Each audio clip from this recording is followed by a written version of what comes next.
Pada saat kematiannya, Terence berusia 60 tahun dan Alisa istrinya berusia 41 tahun. Mereka berdua tinggal bersama sang anak bernama Amanda, 15 tahun. Terence dikenal keras terhadap putrinya, sementara Alisa lebih lunak karena dia menghendaki Amanda menikmati masa remajanya.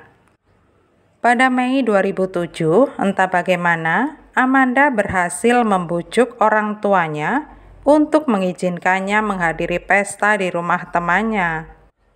Saat berada di pesta, Amanda dikenalkan dengan seorang pria berusia 21 tahun bernama Andrew. Andrew segera menyukai Amanda yang jauh lebih muda darinya. Beberapa minggu berikutnya, Amanda menyelinap saat ada janji kencan dengan Andrew. Amanda harus berbohong kepada orang tuanya tentang kemana dan dengan siapa dia pergi. Amanda mengatakan bahwa ayahnya kasar dan dia ingin pergi dari rumah. Andrew melamar Amanda dan dia pun menerimanya.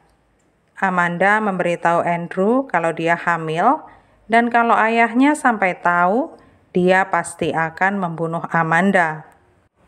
Mereka akhirnya melarikan diri bersama beberapa kali. Pada suatu kesempatan, mereka bahkan pergi selama 3-4 hari.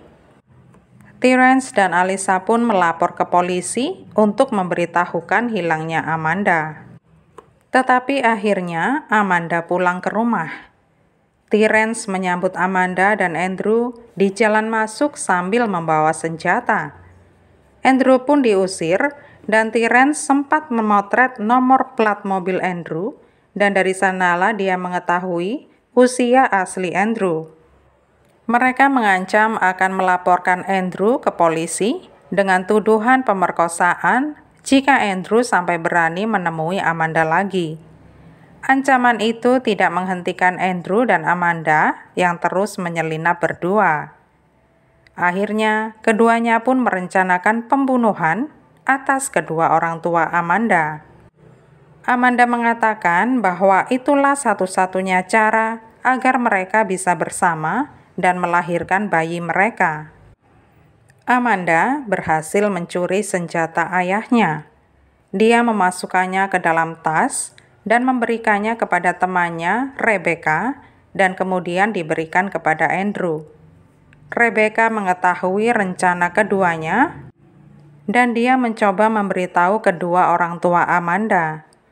Tetapi Amanda berhasil meyakinkan Rebecca kalau itu hanya sekedar bercanda.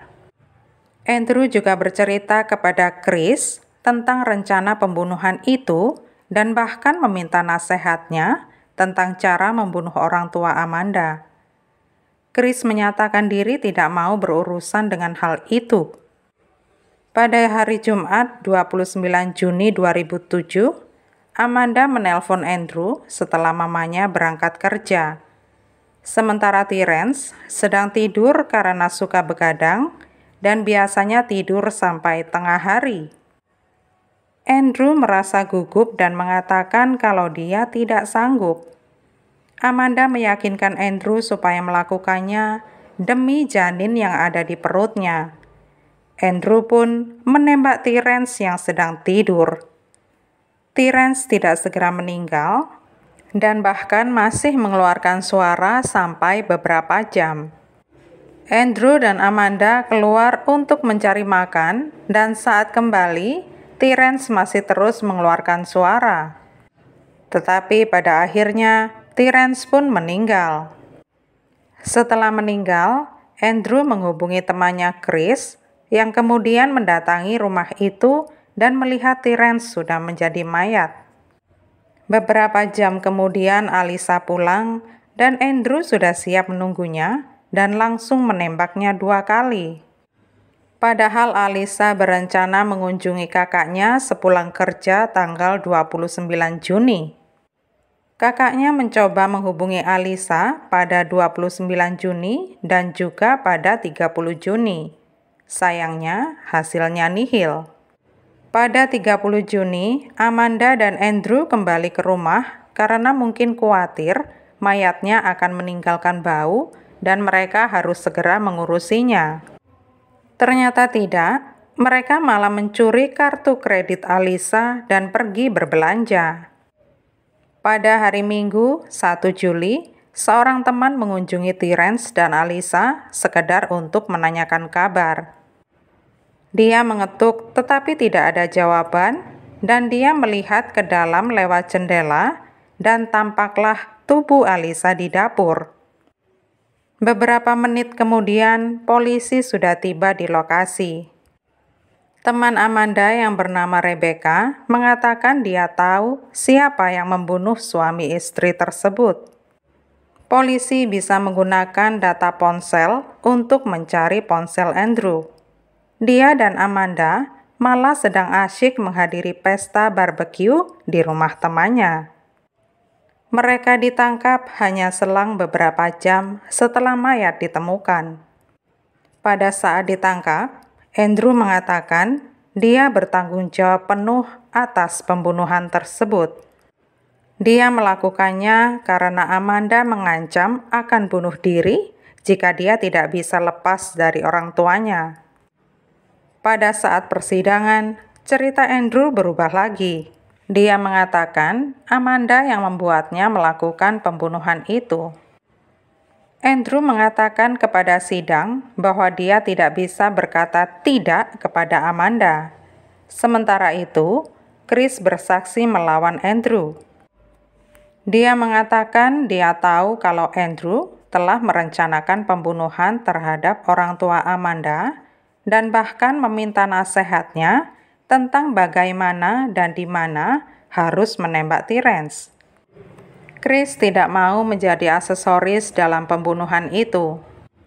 Andrew dijatuhi hukuman seumur hidup tanpa kemungkinan pembebasan bersyarat sampai setelah 51 tahun.